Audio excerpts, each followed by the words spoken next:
Namo tassa bhagavato arahato samma sambuddhassa. Namo tassa bhagavato arahato samma sambuddhassa. Namo tassa bhagavato arahato samma sambuddhassa. So, last time we have basically completed one sutta based on the Bojjhangas, enlightenment factors, and I have taken a different sutta which is talking certain other aspects of the Dhamma, some understanding in the Dhamma, and it is called the Vappa Sutta, available in Anguttara Nikaya Chatukka Nipata. So this is also an interesting sutta, happen in a different way. Actually this Vappa is one person who is a follower of the Nigantas. So basically a disciple of Nigantas. Probably you have heard about the Nigantas, who are basically the naked ascetics, and they too are talking about the morality.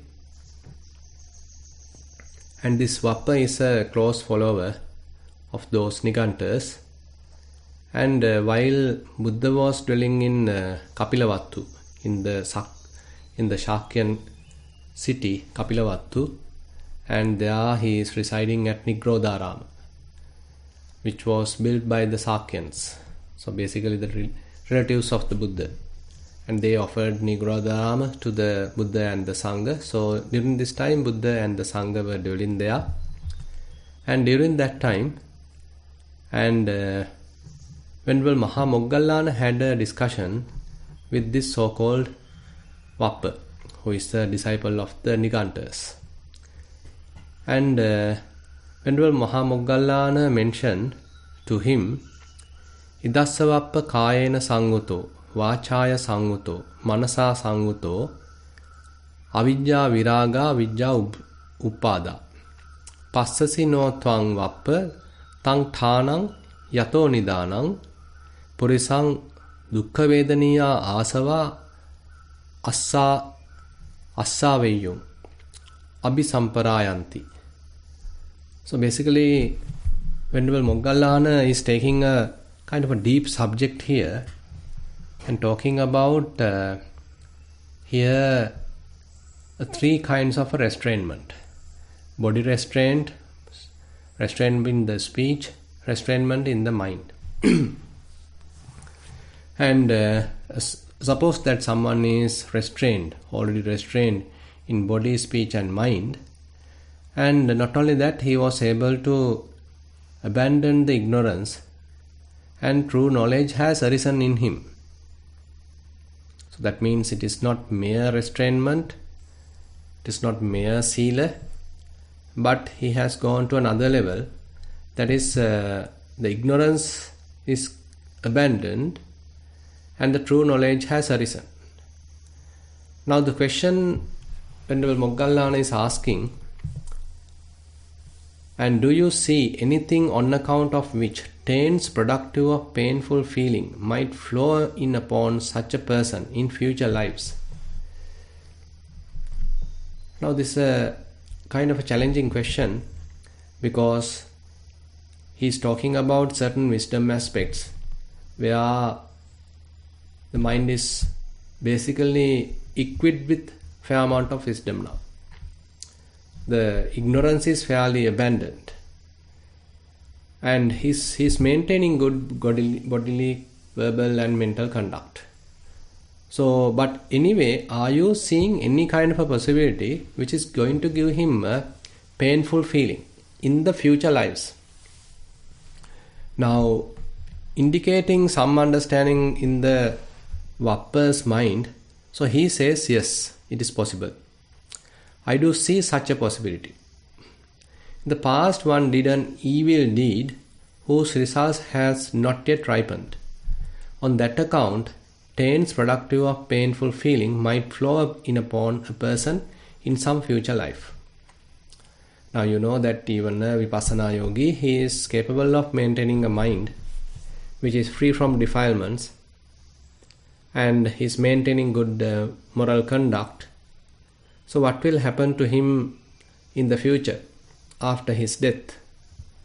Will he be completely reborn in a heavenly realm, in a fortunate state? Or is there any possibility that he too can get into a kind of a bad, woeful state? Now, according to this discussion, Vappa is pointing out, in case this person has unripened certain potential bad karma, there is a possibility that bad karma giving results in the future, in a future life, giving some bad outcome, painful outcome. Now that was the kind of an argument, kind of a discussion happened between Venerable Moggallana and this Vappa. And while before this discussion is underway, the Buddha emerged from his seclusion and he went to the attendance hall. Now it seems like this discussion has happened between Venerable Moggallana and Vappa in the attendance hall, where many other monks are also gathered. But Buddha was at another place. But anyway, at this moment, Buddha wake up from emerged from his samapatti, the seclusion, and then he came to this assembly hall. And he immediately sat down and asked the question directly from Moggallana. What, Moggallana, was the discussion that you were engaged in just now? And what was the conversation of yours that was underway? Now, it seems like Buddha was interested in this discussion and to participate in it and giving some understanding, some teaching based on this discussion. So the scenario unfolds like that, where Venerable Moggallana and Vappa, a Niganta's follower, is having a discussion. While that discussion is going on, Buddha comes in and he asks directly from Moggallana, so what is the kind of discussion that you were underway? So this also indicates that the Buddha can read and understand and hear what others are talking. But to clarify the whole thing, now he is asking from directly Venerable Moggallana, so that others also can understand what's really going on. Now, once this is asked, Venerable Moggallana explained the whole thing. So, I have asked this question from Vappa, and he answered like that. While we were in this discussion, Bhante, you have arrived. So this is what Venerable Moggallana is answering. Now Buddha takes the problem to his hand now. He is basically asking Vappa, now if you would admit what should be admitted and reject what should be rejected, and when you do not understand the meaning of my words, you would question me about them further.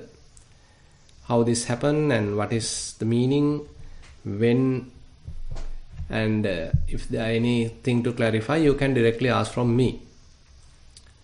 If so, I can like to have a discussion.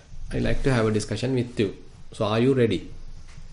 So quite interesting, because the theme that Venerable Moggallana has taken seems to be a fairly interesting subject, and that may be the reason Buddha also participate, and he takes it to his hand and now wants to directly talk with Vappa.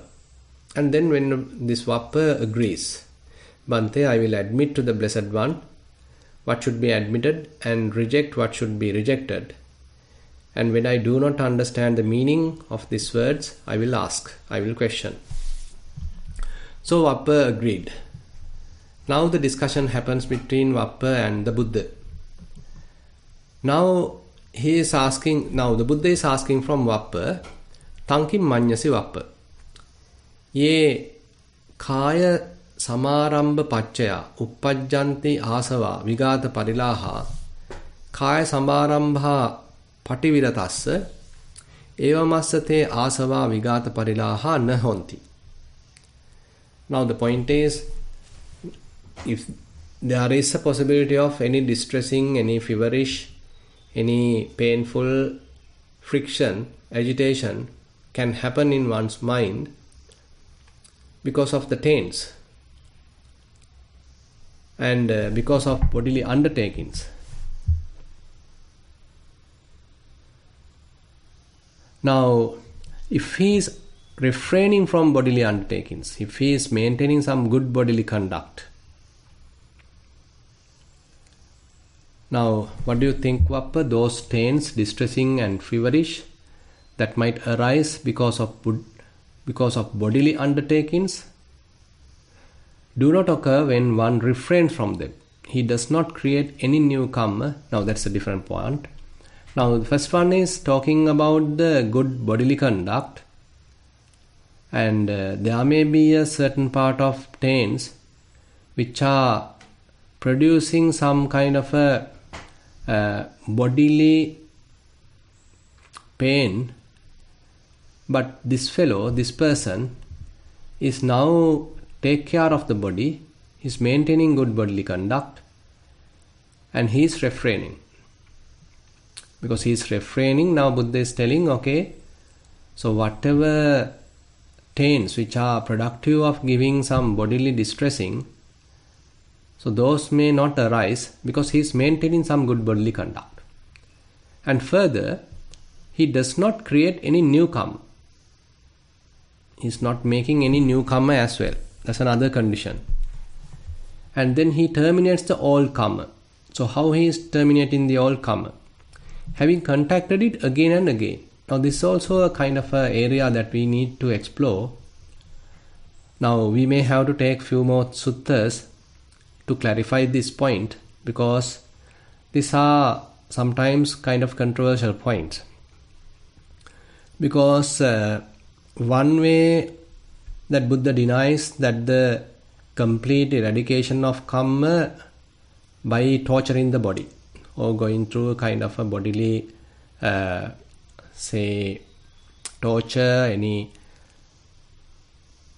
bodily conduct which is straining the body, giving some hard time to the body, and that way if someone is trying to abandon all the past karma, so Buddha denies it. But here it is mentioned he is terminating the old karma having contacted it again and again. So we need to explore more about this statement. And then the wearing away is directly visible, immediate, inviting one to come and see, applicable, to be personally experienced by the wise. So that means when the impact of the karma is fairly faded away, one is experiencing some calmness, kind of an happiness, inner peace, because the impact of karma is fairly abandoned now. So that means he is understanding certain kind of a fruitful effect is there because of my undertaking. So these are areas that we need to see. So what is the area, what is the criterion, what is the methodology to abandon karma by going to contacting it again and again? So this is something to explore. Now, he is not doing any good new karma. Past karma also he has abandoned, terminated by contacting it again and again. And again he is maintaining good bodily conduct, so that any kind of a taints, distressing and feverish, which can cause any bodily pain, those are also not going to happen. So this is the kind of an argument Buddha is building here. Kind of a logic, kind of an argument building here. Now he is asking the question, do you see, Vappa, anything on account of which taints productive of painful feeling might flow in upon such a person in future lives? Now he is asking that question which Venerable Moggallana is asking. And then Vappa is answering like, no, Bhante. Previously he said, yes, it is possible, because when Venerable Moggallana was asking, he basically said he is maintaining kind of a bodily conduct, good bodily conduct, verbal conduct, mental conduct. And he is having some understanding as well. Avidya is abandoned, Vidya is basically available. Are you still feeling any kind of possibility to have some painful results in the future life. And then Vappa says, yes, it is possible. But when Buddha is pointing out this kind of an argument, where he is adding few more facts, that is, one thing is his old karma is abandoned by contacting it again and again.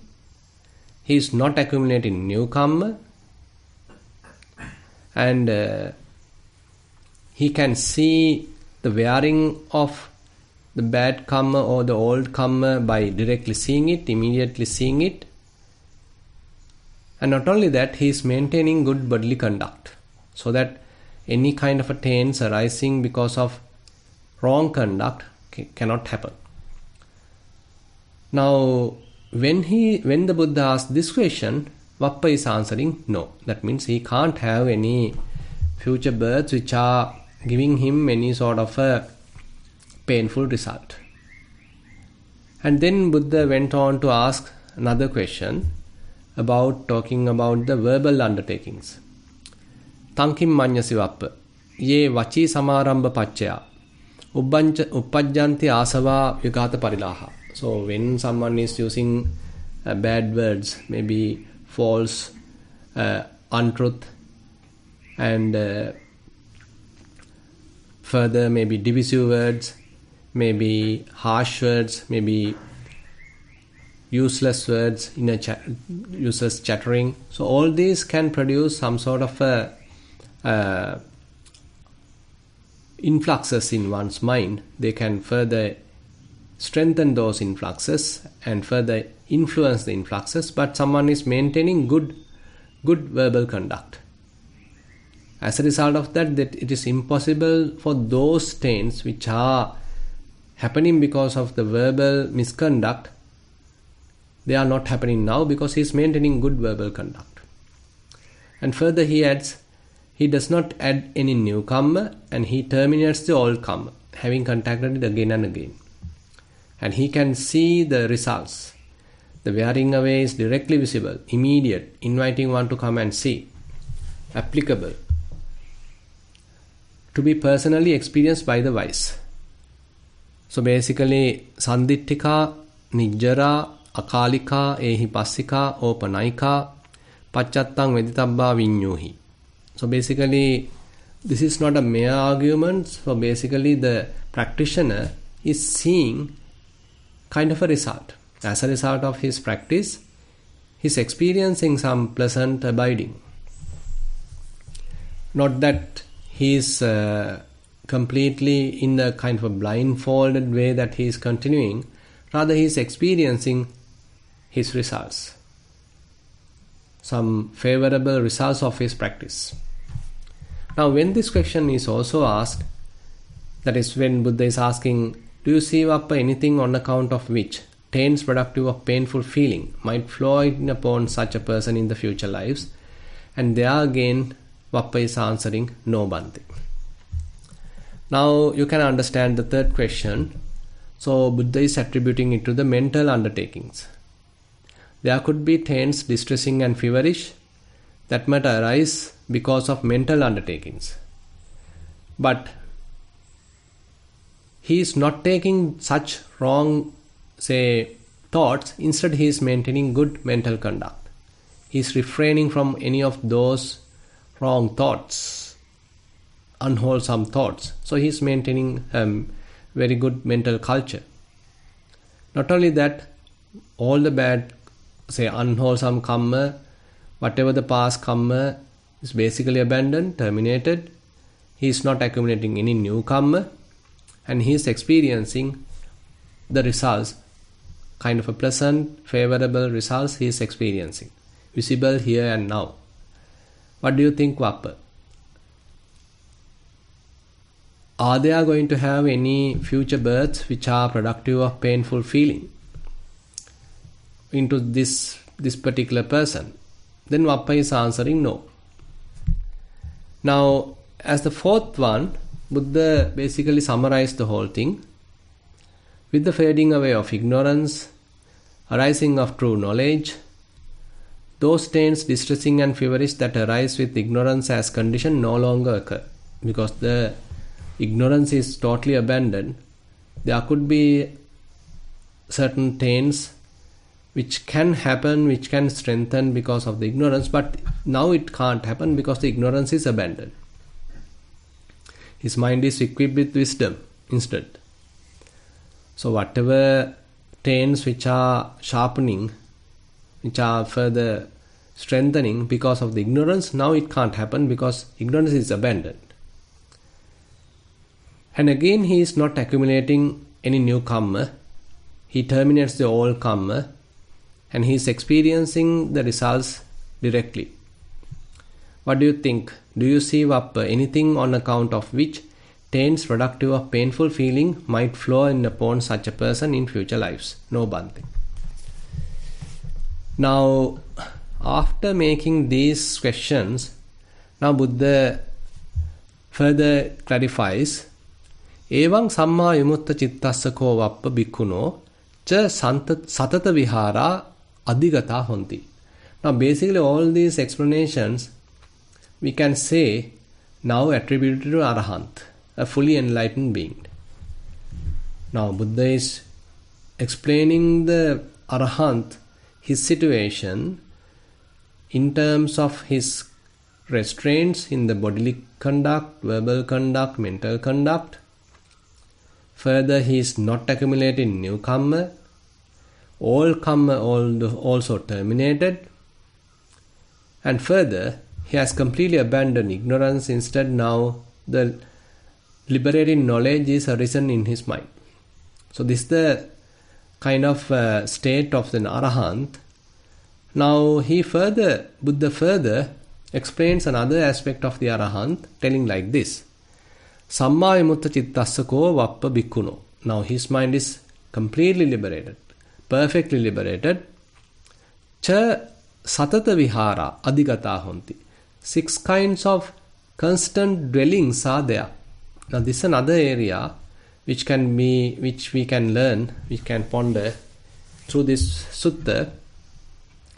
Now with respect to an Arahant, Buddha say there are 6 constant dwellings. Chakkuna rupan diswa neva sumano hoti na dummano. Upekkako viharati sato sampajano. So he can see various sights through his eyes, but he is neither joyful nor saddened, but dwells equanimous, mindful and clearly comprehending. Now you can see a very, very important aspect here. Now the practice has completed. He is now an Arahant. He is perfectly enlightened. He can see things still. He is not closing his eyes. Rather, he can see things. But the interesting thing is, even though he is seeing things, that is neither joyful nor saddened, but dwells equanimous, mindful and clearly comprehending. So the stability of the mind is unchanged.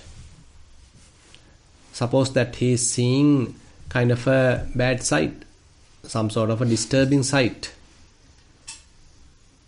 But his mind is unsaddened. And his mind is neither joyful. He is basically maintaining equanimity. Similarly, he can see something really beautiful, quite attractive. But his mind is not disturbed, neither joyful nor saddened, maintains equanimity.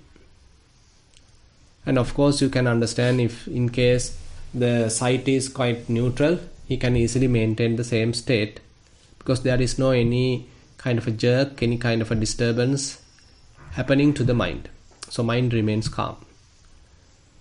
And similarly Buddha explains, having heard a sound with the ear, smelled an odor with the nose, experienced a taste with the tongue, felt a tactile object with the body, and again having cognized a mental phenomenon with the mind.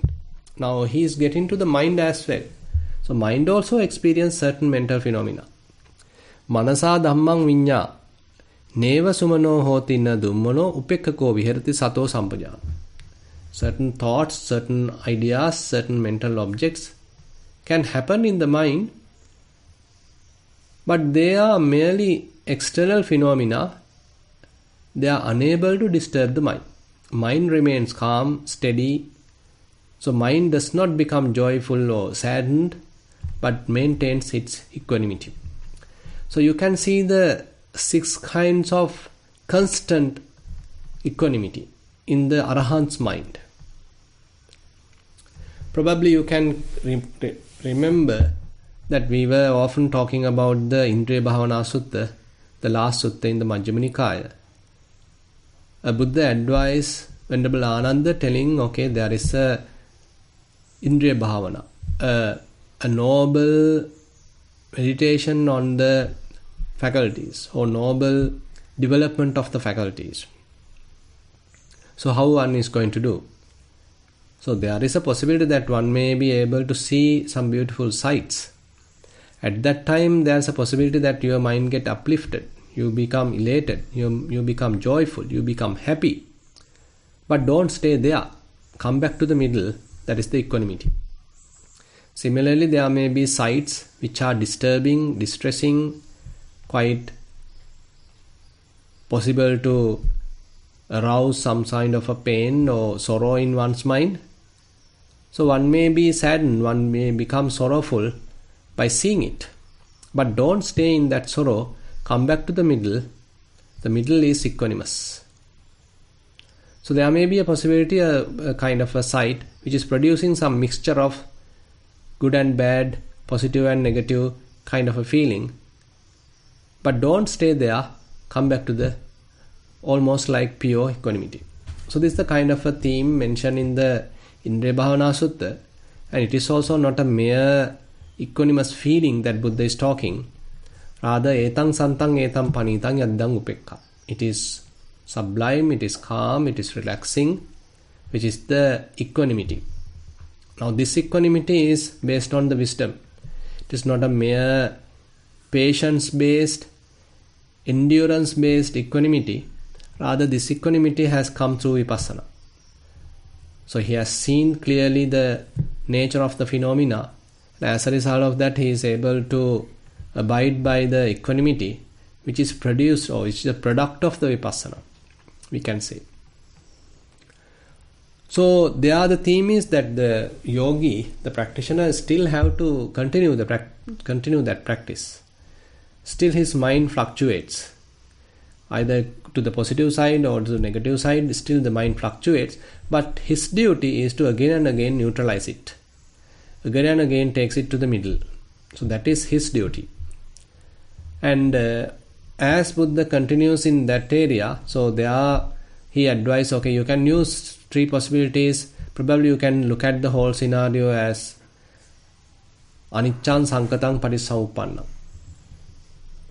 sankatang olarikam parissamuppanna. So this possibility, whatever has happened, is fairly kind of rough compared to the state of the equanimity. So once the mind is agitated, once the mind is sort of shifted, disoriented, so that disoriented state is somewhat rough, gross, or it is conditionally produced. And olarikang, sankatang, and it is conditioned. So don't stay there in this impermanent, conditioned, gross kind of a state. So you return back to the equanimous state, which is more calm, friction free, very relaxed, sublime, subtle. So this is the practice. So Buddha is recommending. And when one is continuing, so assume that one becomes a seeker, a trainee. So then the trainee can easily do that. And there Buddha's advice is just become shameful when any kind of a shifting, disorientation happens. That may be enough for you. You don't need to struggle with various vipassana techniques, because now you already understood what to do. In case any kind of a shifting happens, it will be a little shameful, then the mind will return back. So the practice becomes more and more easier. Now today in the Vappa Sutta, Buddha is talking about the Arahant. So the Arahant also go through some sort of a sight, he may encounter a sight which may be which can produce some kind of an agitation in the mind, or which can be quite beautiful, very attractive. That's also possible. Or it can have some mixture. But the interesting point with the Arahant mind is, his mind is stable. There is no fluctuation. Chakkuna rupan diswa neva sumano hoti, na dummono, upekkako vihirati sato sampajano. So that means he has completely fulfilled that training. So Indriya Bhavana has completely fulfilled by the Arahant. So his mind does not waver. And he doesn't need to do any practice to take it back to the middle. So unlike in the Sekha, unlike in the trainee, or unlike in the typical Vipassana yogi, this Arahant doesn't have to do anything because his equanimity is intact. There is no any disturbance. So his equanimity is fairly stable. And 6 constant dwellings. So as a result of that, Buddha say, so he is having a 6 constant dwelling.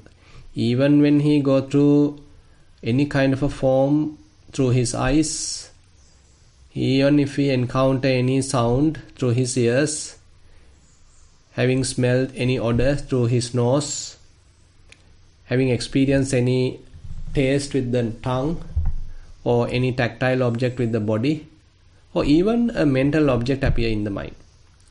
Irrespective of any of these external situations, the Arahant's mind remain calm, equanimous,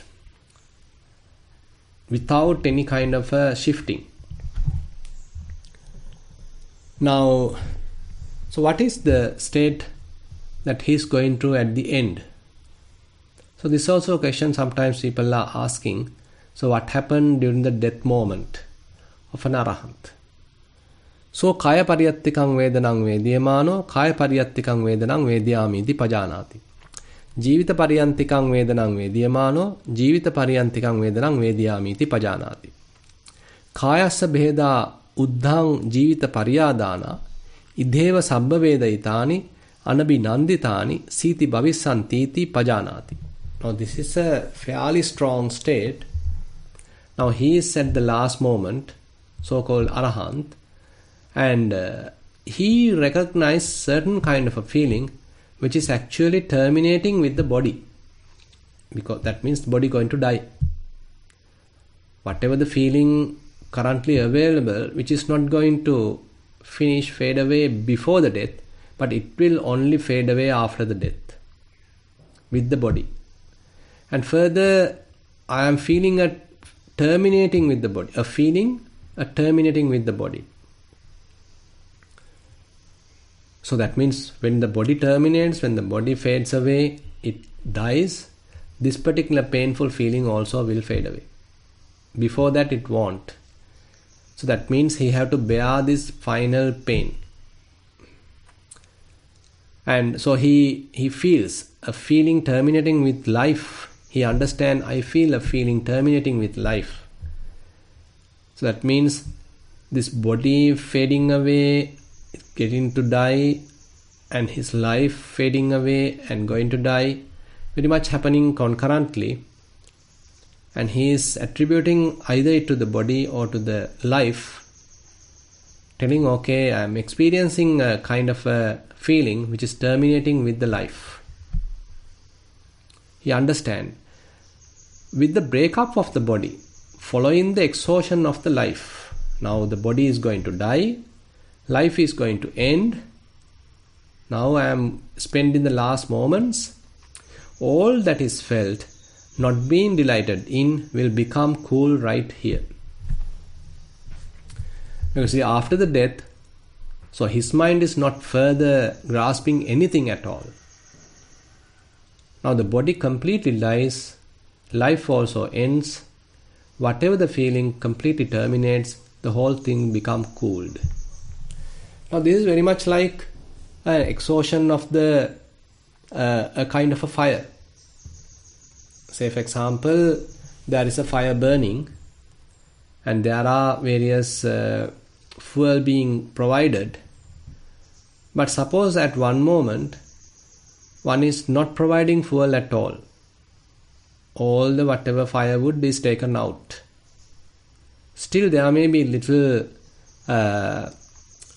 maybe a little flame still flickering up. A little warmth still comes out. Things are still happening to some extent. But you are not further giving any fuel. You are not further providing any fuel. So whatever remaining is fading away, slowly fading away. And there may be a final flame as well. And once that final flame has gone, no more flames. Whatever the coal, whatever that burning charcoal, ultimately slowly cools down. That's it. There is no further flames, there are no further burning, there is no further carrying away with future any fires. The fire has completely extinguished. Even though the fire flames are completely extinguished, there may be little warmth available in the heat available in the fire, that also cooling down, that also cools down. It's a kind of interesting area. So Buddha basically point out in this situation, and Bhikkhu Bodhi adds a note here. This shows the Arahant attitude towards the present experience. He knows that his feelings continue only as long as the body and vitality continue, and that with the perishing of the body and the extinction of vitality, all feelings will come to an end. So MP stands for Manoratha Purani, which is the commentary to the Anguttara Nikaya, explains, will become cool right here. Idheva Siti Bhavissanti. Thus, they will become cool, devoid of the disturbance and trouble caused by the occurrence of the life process. They will never recur.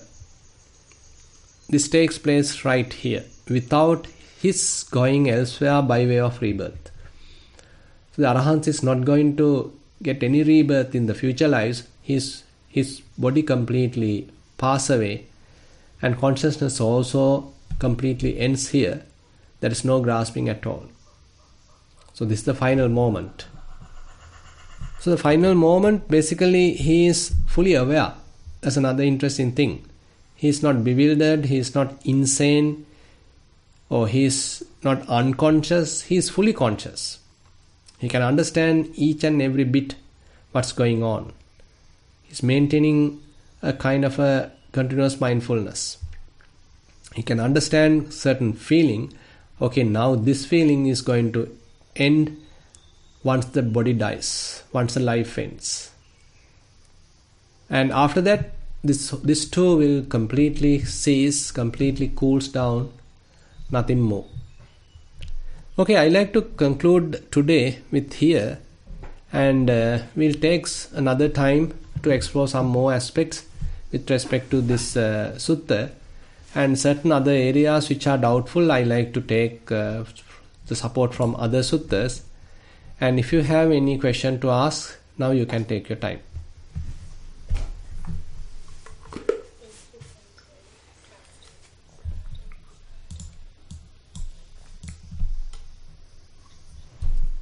You have a question? Yeah, we have a question from our side. One moment.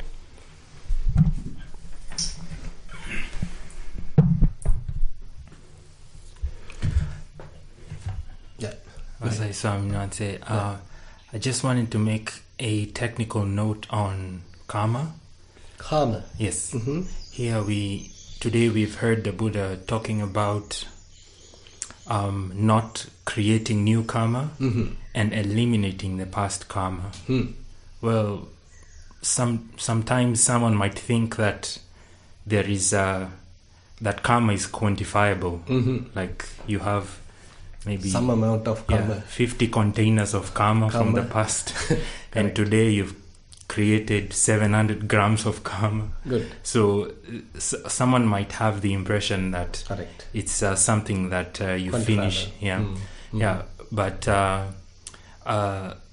as I understand this concept of karma, it's the intention to discriminate or to create preference for something or prejudice against something. This intention, I believe it's called chetana, is the one that conditions the mind to do certain things, to have craving for things, or to have aversion towards some things. And this is supported by the Buddha's declaration when he attained Buddhahood. He said that now his mind is free of all sankharas. Correct. Therefore, no more discrimination, craving, aversion, no more future karma for him.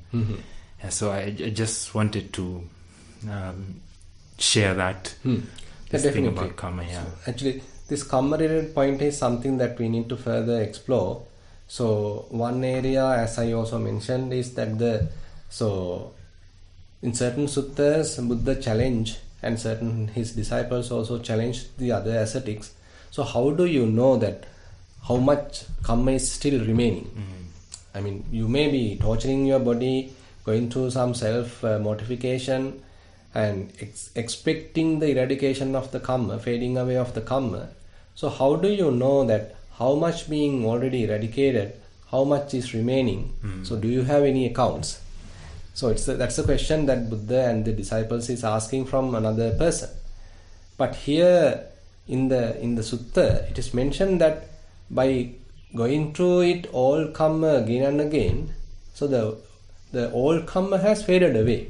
So that contradicts in a way, isn't it? Yeah. So this statement and the typical normal established argument of the karma has certain contradiction. Yeah. So here Buddha also telling, okay, having go through the old karma through the contact again and again, it's being faded away.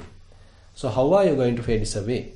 So that there should be a criteria, there should be a methodology to abandon it. So that is the question that we need to ask. Actually, that question we need to ask. So in this sutta, the explanation is not given. Yeah. So we need to explore another sutta. I'll take that sutta later. So what is or how Buddha is talking of this old karma fading away and having been contacted. That's the term, having been contacted again and again. So how this fading away has happened. So we'll look to another sutta to give the kind of a solid answer, because this sutta doesn't provide more detail about the criteria, about the methodology, and more explanation is not here. And we could both give a fairly good explanation referring the commentaries. We'll discuss that in detail in a future session, because that's the main problem, or rather main question I also had when I'm reading this sutta. That's what I also want to take this sutta so that we also can discuss, we can contribute, and we can look for another suttas which are giving some facts to explain this scenario. So we'll definitely take that. For the time being, I'll keep it as it is. Very nice. Okay.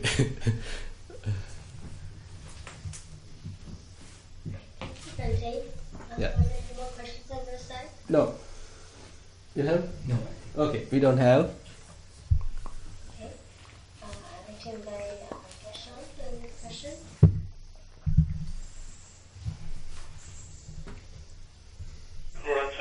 I hope you can hear me. Yes.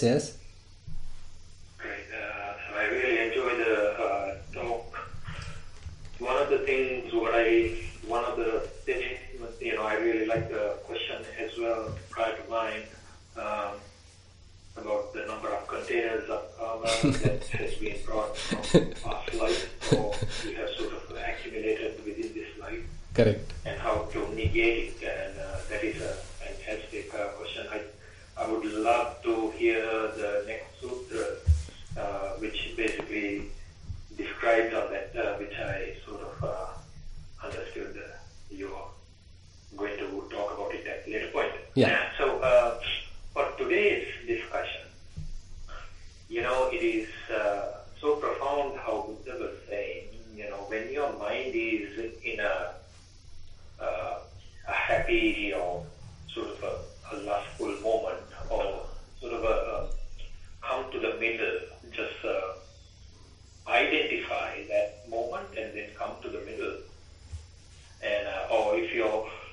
very negative place in your mind, or angry, or whatever it is, you have to come to the middle.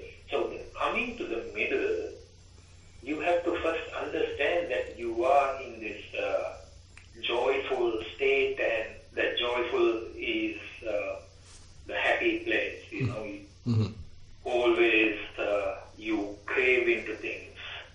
A person will not know how to sort of come out from that joyful, and then always wonder, why do I have to come to the middle? Why not this joyfulness?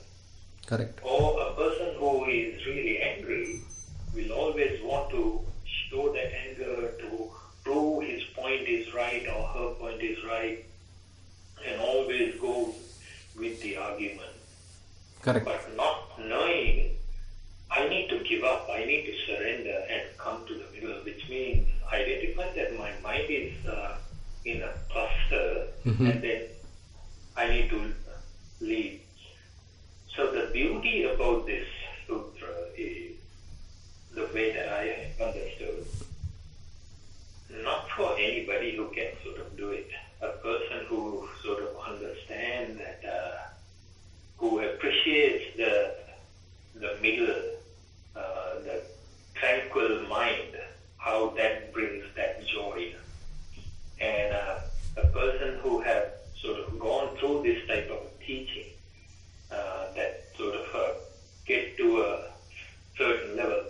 Because I remember many years ago, even though I was born to a Buddhist family, not knowing what is the philosophy of Buddhism itself, and we were just sort of doing things, getting sort of angry, and sometimes that anger sort of prolonged for a long period. Or maybe there is a joy, you know, like I'm in a party and then just trying to enjoy that, not knowing how to sort of, yes, I can be in a party, but, you know, the mind, how to bring it to the center. I sort of see this now, which I didn't know in the past. So it's so beautiful how you talk about that as well, and how Buddha basically sort of talk about. And I also think, correct me if I'm wrong, I also think this is through such a discipline. You have to discipline your thought process, your verbal process, your actions as well. You have to sort of keep the mind in a container per se, to train that mind. Otherwise it will never happen. Correct. So I think I like to answer Geshan's question in different, from another point. Now say for example, someone not yet understood the middle. He haven't experienced the middle per se through Vipassana, but still he can do various methods to calm down his mind. Suppose his mind become agitated, say someone has blamed him, someone has accused him, so his mind can become agitated. Now he is in angry mood. So if he is unable to immediately bring it back to the middle, because he hasn't practiced Vipassana and he couldn't yet reach the middle, now still there are various other possibilities. Now say you can do some metta, you can attribute the whole situation to karma, thinking, okay, this is my bad karma, I might have done that same thing in the past, so this is why I am reaping this result. And these are all different convincings that we do, so that we are trying to come to the middle rather than burning with anger. So if we are able to use any of these possibilities to come to the middle, so that is actually worthy than you continuously burning yourself and basically promoting the anger. So all are not productive. Those are all harmful to oneself. Maybe you are correct, the other person may be wrong, but still you are harming yourself if you harbor the anger long and long. So therefore, wise decision is to calm down the mind by attributing some kind of a methodology. You can use metta, or you can use the whole thing as a result of a karma. So I simply have to admit because this is my bad karma. So all these are different convincing that we are using to come to the middle. So that is one stage. But the additional advantage the Vipassana yogi is having is that as he continues his Vipassana, he finds the middle. His mind comes to the middle. It is no more a hypothetical scenario. Rather, he starts experiencing the middle because he understood all the conditionality or the different drawbacks in the conditioned phenomena. He understands all the conditioned phenomena are impermanent, all the conditioned phenomena are unable to provide me any satisfaction, and all these conditioned phenomena are anatta, non-self, they are not coming under my control. So he broadly and comprehensively understand the impermanence, non-self, suffering, all that. So as a result of that, now he is finding the middle. So etan santang etan panitang yadidang upekka, indicated in the Indriya Bhavana Sutta, shows beautifully, okay, now he has the middle, he found the middle. So that is where he is not grasping anything in the world now. He is maintaining a completely unassociated mind because no point of associating any conditioned phenomena.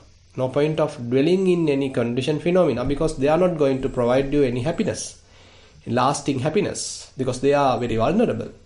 So now you find the middle. Now the Vipassana yogi has a better position, better opportunity to revert back to the middle easily. Suppose now he go through some kind of an argument, someone is accusing him, someone is blaming him. So rather than he is using, okay, this may be karma, okay, I have to be patient, or I have to use metta or any of this, rather than using those old techniques, he should be able to come to the middle because he has found the karma. He has found the middle. I think this is the greater advantage the Vipassana yogi is having because his mind has touched the middle. His mind has experienced the middle, but now it has shifted because of this, whatever the situation. But his practice should be to return back to the middle quickly as possible. As indicated by the Buddha in the Indriya Bhavana Sutta, okay, you should return to the middle immediately, as quickly as possible, because you have touched you already have experienced the middle. Currently it is a temporary shifting which has happened because of the situation. But you should come back to the middle again and again. Now you are associating in the middle. So further and further dwelling in the middle helps you to abandon all the defilements. Because you are not promoting any past trait. Now if we are maintaining our mind in the agitated, frustrated, angry mood, that means we are further fueling our past trait. Whatever the patigha anusaya, we are further fueling. Whatever the latent tendency to ill will, we are further fueling. But now you are withdrawing from that. As you beautifully mentioned, we surrender. Okay, we simply abandon. Okay, we understand, okay, no point of further fueling these traits, further fueling these bad habits. I better revert back. I better come back. I may be correct, he may be wrong. But no point of further I am suffering. So okay, let me come back to the middle. So he is trying to revert back to the middle. So by doing so, he's basically not strengthening the old habits. So now he is instead weakening the old habits, weakening the asavas, anusayas, and one day he is able to achieve whatever the kind of fruits of the practice. He can become a sotapanna, he can become a sakadagami, anagami, arahant. So all that are very much like on the way, on the path in this practice. So that's why in the Indriya Bhavana Sutta, after Buddha stating one methodology to the typical Vipassana yogi, he is giving a different scenario, different strategy to the trainee, to the seeker. A seeker maybe is sotapanna, sakadagami, anagami. So those people, Buddha say, okay, you don't need to struggle too much. Now you know the technique, you are quite confident, but unfortunately your mind also has shifted. Be shameful about it. Attiyati harayati jigucchati. Be shameful about it, and that might be sufficient for the mind to come back, to revert back to the middle.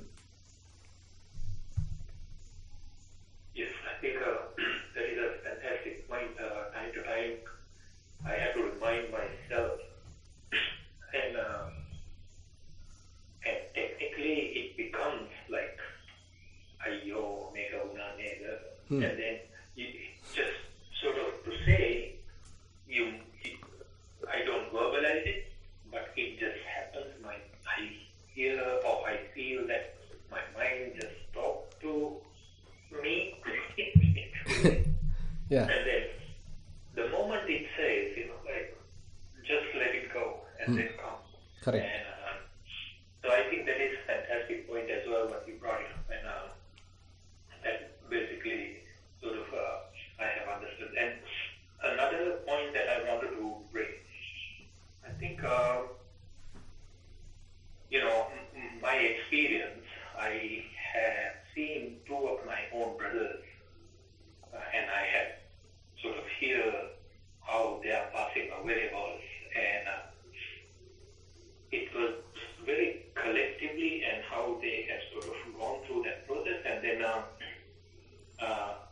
not every individual has that maybe the luck or I think whatever the circumstances to be tranquil at the point where they want to be, especially in the last moment.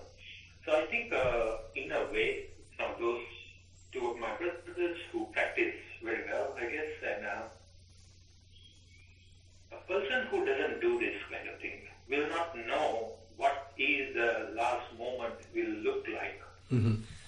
For us to sort of hear this, it is like we are preparing ourselves for that moment, so we know when that moment comes, how should we handle, rather than we struggle to life, I want to live more, and etc.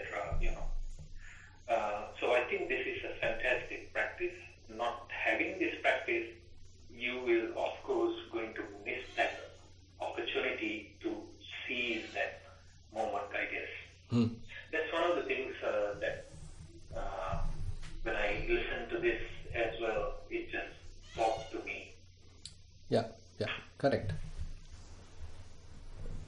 Thank you, Doctor. Thank you. Yeah, Thero Sannai. Thank you. I would to invite Ratika for the next question. Thank you, Bhante. Can you hear me? Yes. I also like the talk today because it was very relevant to me. Yeah. I found that in my practice, the action is relatively easy. I mean, very hardly I can remember breaking it for a long time because we grew up with the 5 precepts. And even the speech, because we don't generally use harsh language and things like that. And now taking the Ajivattamaka Sila for so long, it's much easier. But the thoughts that, and then now I have started the Indriya restraint, right? I mean, we don't go to places that are like parties or anything like that. It's mostly there with nature, so it's a lot of restraint automatically because of our lifestyle. So the two things that I have to focus on, one is the thoughts, the remembrance, sanya sankar, right, that are coming up, rather than the new ones, because very nicely in this he says, great effort is being put on the actions of the present and the future, right? You're careful about that. Then what you have to concentrate basically is what we call asrava, or the outflows, because the karma that has been extinguished by vipaka is also gone. So what is left is the ashrava, right? So that one that is coming up, and the identification of these thoughts, remembrances, sanya, all those things, very clearly I can see that if it's not something important, it's relatively easy to let go. But in some instances I use all the methods you say and try, right? But the thoughts still come into the mind. Right. And keep it, the thoughts still come into the mind, even though I have told myself, tried the metta, tried the karma route, done all that. If somebody has really been nasty or done something, right? Right. Then that is, I'm saying those ashravas, the ones that we have to, the thoughts and the ashrava, the effects of the past karma, right? That as it arises, how to let it go, like what you're saying you're going to do it in the future.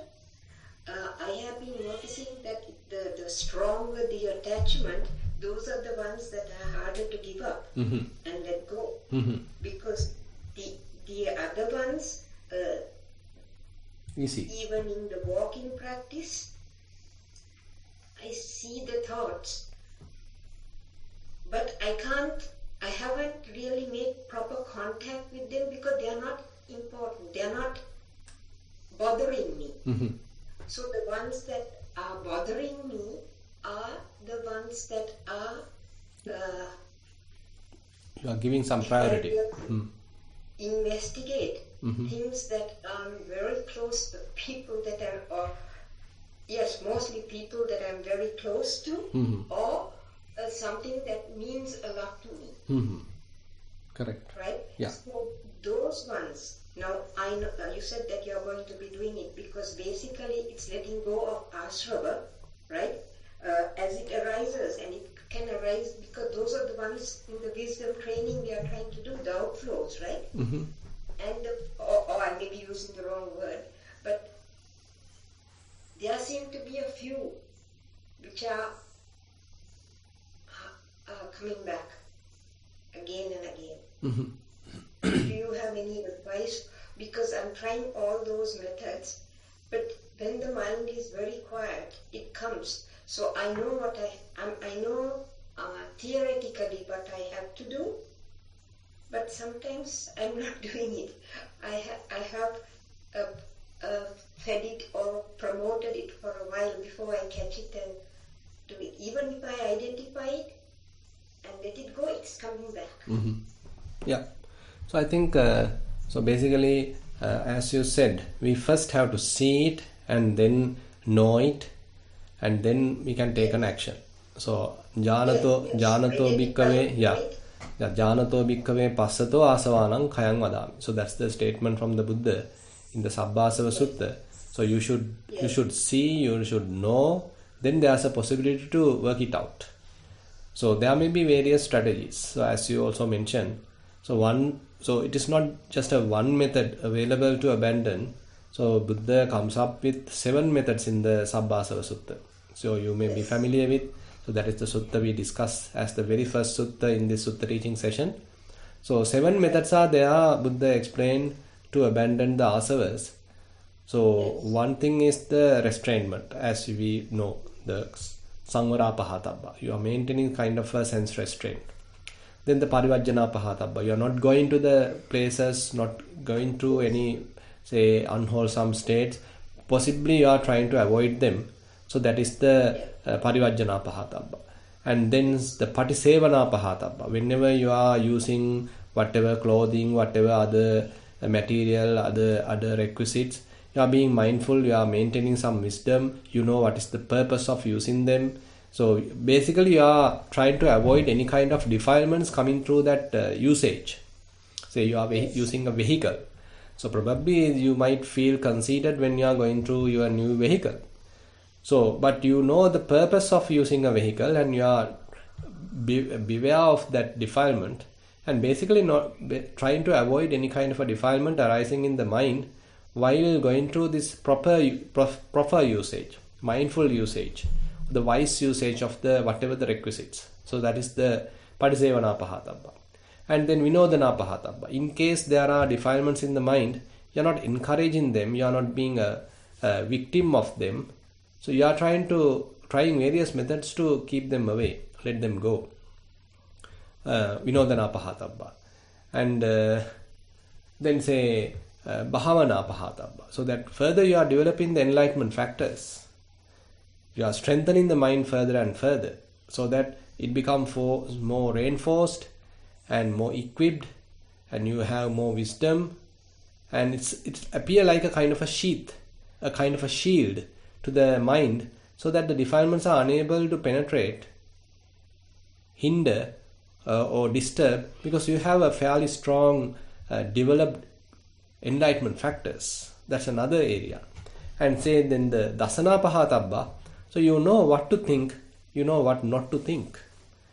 So when you are using the thinking capacity, thinking faculty, you are trying to think only the proper things, and you are trying to avoid all the unwholesome way of thinking, and in a way ignorant way of thinking. So when we are attributing a person to our situation, we are thinking I-centered thinking, a self-centered thinking, egocentric thinking. But now through vipassana, you are understanding, okay, there is no self as such, there is no I as such. So these are all conditioned, and things are happening because of this dependently arisen process. So as much as possible, you are now trying to avoid this I-making, mind-making, conceit, I am, all that you are trying to abandon. So the dasana pahatabba is another area based on the wisdom that you are handling the mind in a very careful way. You do a kind of a proper healthy mental culture, and what are the type of thoughts that the mind is going through, what are the ones I am promoting, what are the ones I have to abandon. So a fairly mindful living is necessary to reprogram the mind, because mind is used to strengthen the ego, mind is used to strengthen the self. But through vipassana you understood the non-self.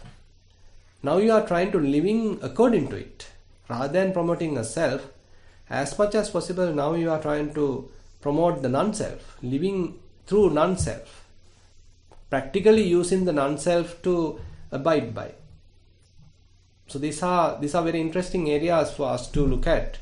So how are we going to practically use the Buddha's teaching to abandon the defilements, so that the mind become cool, calm, relaxed, not grasping anything in the world, and not making any I, not making any person, not making any self. Thank you so much. Yes, I kind of know what I have to do. Sometimes I get carried away when the mind is quiet. Mm-hmm. So I'm looking forward for the next one that you're going Good, to teach. good. Yeah. Thero Thank you so much. Yeah, Thero Sannai. Okay, thank you. I'd like to invite Priya for the next question.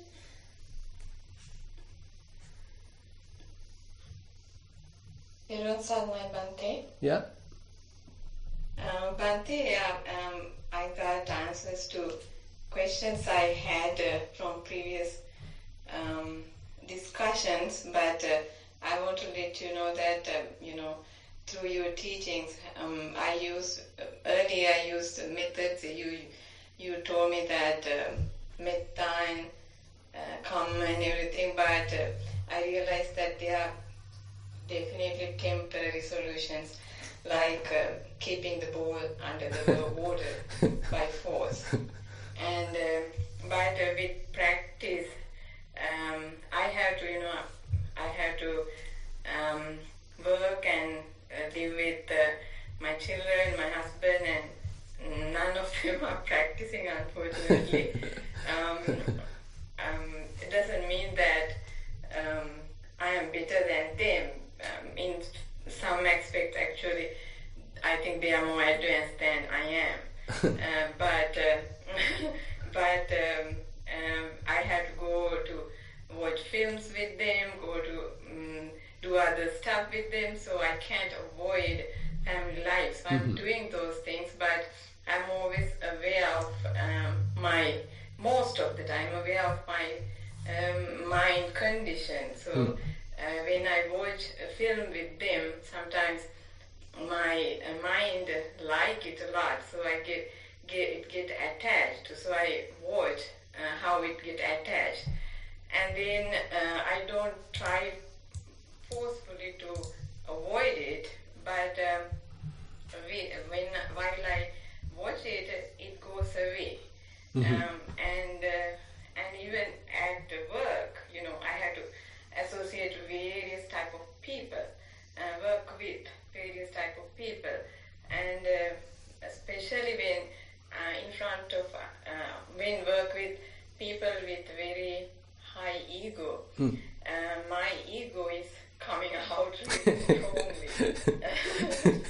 So especially at a meeting or something like that, when they say something or ask questions, and I want to, make self out of my thing, and then I see it's coming. And at first, when it happened, I feel really bad, really embarrassed. But now I don't, because when it happened, I see it. Sometimes even I see it happened, and then I realize it, and then I know this is part of the practice. So I should not take it as a bad thing or regret about it, and then I develop equanimity right there. That is how the mind is, because I'm not perfect yet, and I'm in this world, and I have to do that. Correct. And so even today, I had really busy days. My mind was chaotic, and I wasn't mindful because things didn't go the way I wanted, and a student broke something, and then it was a chaos. And then my mind was really agitated. And then when I walk out, and I thought, okay, it was really agitated, I wasn't mindful at all. And then but again, I did not regret, and I came to the car, and I sat there, and then I watched I went to my body and watched my mind, and I drive mindfully, and then after came home, and then I listened to your Dhamma, and then I calmed down. So that is how it is. It is not right like easy thing. It is a struggle, but it's definitely moving forward. Correct. So I'm asking you whether I'm doing the right thing. I think yes, definitely. So that's the situation for most of us. So it is not a very smooth path, smooth in the sense completely friction-free, straight line that we have to go through. That we all go through these kinds of ups and downs. What we Buddha call as the vicissitudes of the life, or the ups and downs of the life, atalo dahama. So that everybody has to go through, and how well we are handling those. So how quickly are we able to return to the middle? So that is where showing the maturity of our practice. So at the beginning we may spend fair amount of time being unable to return to the middle, but later, as a result of our continuous practice, one may understand, okay, now I can come to the middle quite easily. Later one might even understand, okay, I don't need to do something, mind has become agitated, but now it is returning to the middle by itself. So likewise, very gradual development or training of the mind is something that one can witness as one is continuing in one's path. And more one feel calm, more and more one feel relaxed. And as Buddha points out here, and whatever the bodily conduct which are promoting the defilements, now we are not doing. Whatever the verbal conduct which are further promoting those bad habits, you are not engaging with. Whatever the mental conduct which are further promoting, further strengthening the defilements, now we are not doing. So in a way, kind of a restrainment is also there. Sila is also there in the picture. But you, as a result of all these, you are experiencing kind of inner peace. inner calmness, inner contentment, and you feel, okay, I'm doing well now. I'm feeling confident. So that is the takeaway in a way as a result of the practice. So internally you become more peaceful. Externally there may be disturbances happening, but internally you feel composed, you feel content, you feel happy, calm, relaxed. So that is the in a way something that we can be happy about our practice. Yes, Bhante. One thing I want to add, when a very strong emotion comes to my mind, I become really mindful, either mindful about, maybe I'm strongly watching my mind, or what I'm doing, I become really mindful. Then I can separate myself from that, and then I become really peaceful. I can. It's no longer me. It's like I'm the watcher. I'm the observer, and it's like mind stop. Like it's become completely going to a different state, and that helps me a lot. Bhante, you helped me with that. You asked me to do Chittanupassana. That's what I'm doing. I'm almost all the time watching my mind. So when very strong emotion, when it comes, now I can separate myself from that. Mm-hmm. Good. Thanks for sharing. Thank you. Yeah. Yeah, thank you very much, Bhante. Yeah. Thero Saranai. Yeah, Thero Saranai. Thank you. I'm going to invite Darshika for the next question.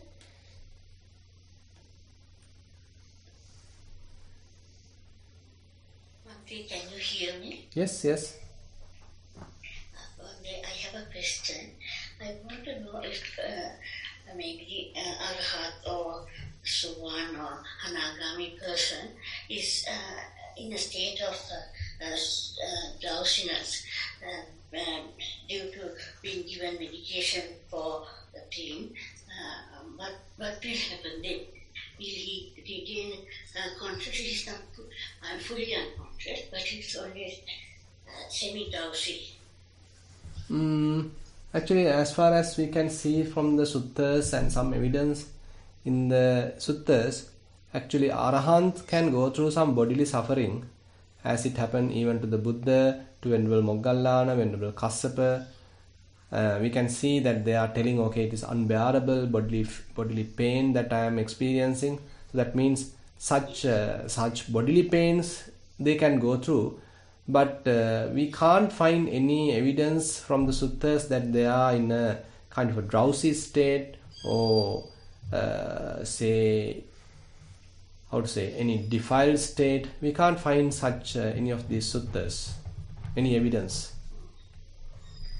So that means they won't regain consciousness where they will be fully aware of their death. Yeah, so basically they are able to maintain the full awareness. So that is something we can see, and even Buddha highlights that, and Buddha advice using that. Say for example in the Mahasunyata Sutta, so all the abiding of the emptiness Buddha promotes with the clear comprehension. Tato tatta sampajanakari hoti. Tatta sampajanakari hoti. So you are mindful, you are clearly comprehending at that time. Again and again Buddha emphasized, so this clear comprehension, full awareness is available in one's mind. It is not a kind of a trance that one is being, rather he is fully aware of what is happening. So that may be the reason that the Arahant, when he is going through the final moment, final breath, final feeling, still he is fully aware. Okay, this is the final feeling. This will terminate at the end of the death, at the end of the body, at the end of the life. So this is the final. So likewise, he is maintaining very clear comprehension about the situation. So I feel that is more important than telling, okay, he is in a trance, he is in a jhana, he's in concentration. So rather than telling so, it is quite reasonable to say he's fully aware what's going on right now. So even if the person is drowsy, he'll come back to his fully awareness. That's what you're saying? So why are you particularly asking about the drowsiness? Because I have Parkinson's answer. Right. So I was just wondering, like if I've been given medication to be sedated, whether how it will work. Like not. I understand, because I know that the Parkinson has, typically people are giving some strong medicine. So this medicine definitely produce some drowsiness in one's mind. So actually my mother herself had the Parkinson, and I can remember that she is somewhat drowsy when she is taking these medicine, because they are pretty strong, carbidopa, levodopa, as far as I can remember. So anyway, that may be a different situation, that the medication has taken his mind to a certain drowsiness. That we can understand. I think that is a temporary state. So, but I mean, a person with the illness also can, if it's just drowsy, not unconscious, can have the full mindful state. Yeah, I feel like that. So I mean, you know that the mind is drowsy. Certain amount of awareness is available. By the way, I'll ask another question. As a result of this medication, are you experiencing some hallucinations? Well, sometimes I'm controlling myself without going up on the medication. Because I have problems when they change and increase the dose. Correct. Because my mind got fully mixed up and it was not in a good state. So I prefer to come down and bear the pain and all without increasing the medication. So I still sometimes, if the medication is not there, like every 3.5 to 4 hours I have to be on medication. If when that wanes off, I can have a little bit of unsteadiness, feeling a little bit sleepy, drowsy, but my mind is at the moment okay because I'm not taking a higher dose. Right. I choose not to. Right. Because I can remember that when I was reading the kind of what's that called, side effects of this medicine, so they have indicated the possibility of having hallucinations. Yeah, hallucinations, you get addiction, you get depression, all that. So once they put me on a different drug, I have a lot of suicidal thoughts and anxiety and all that. I see. So I said I don't want it. Right. And so I have a problem because I'm not taking any other drugs. Right. So I'm suffering with pain. But that's because I have done the meditation and learned before. That's helping me a lot. Correct. So, Correct. Yes. Yeah. Thanks for sharing all these experiences, because these are something that the life is providing us. So it's sometimes unavoidable, and we don't know what is available in the future. So this is something, reality, that we all have to face with.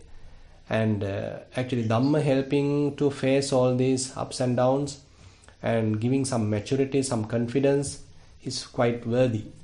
Because otherwise we become helpless, we feel completely agitated, we feel kind of abandoned or lost. But before that happen, having some help, having some assistance, some strength from the Dhamma is very, very important. And you are giving some courage to everyone that, okay, you develop yourself before you arrive this kind of a stage, and then you are at least you feel some inner safety. Yes. And also one says that the days that I do meditation, that he sees a difference because I am not so agitated, or my movements are controlled and my behavior is very much better. The days I miss, it's totally different. So the meditation helps a lot. Correct. To calm the mind. Yes. Correct. It's very, very useful, and I'm so glad that I started that. Otherwise, I wouldn't know where I would have been. Correct. It's such a depressing state. Okay. Thank you so much okay. for your advice, and all these last sutras have helped me a lot, and I'm very grateful I have the opportunity to listen to that. Thank you so much. Thero. Okay, we have spent almost 1.5 hours, so I think now it's the time to conclude the session. I like to invite Venerable Dhammosada for sharing of merits. Asai Swaminatse, we are very fortunate to be constantly receiving this Dhamma from the Buddha, exhorting us to observe everything with equanimity. Whatever arises, whether mental or physical, it is impermanent. And once we observe with equanimity, we will be able to weather all these difficulties of life and experience that cessation, that dispassion that leads to Nibbana.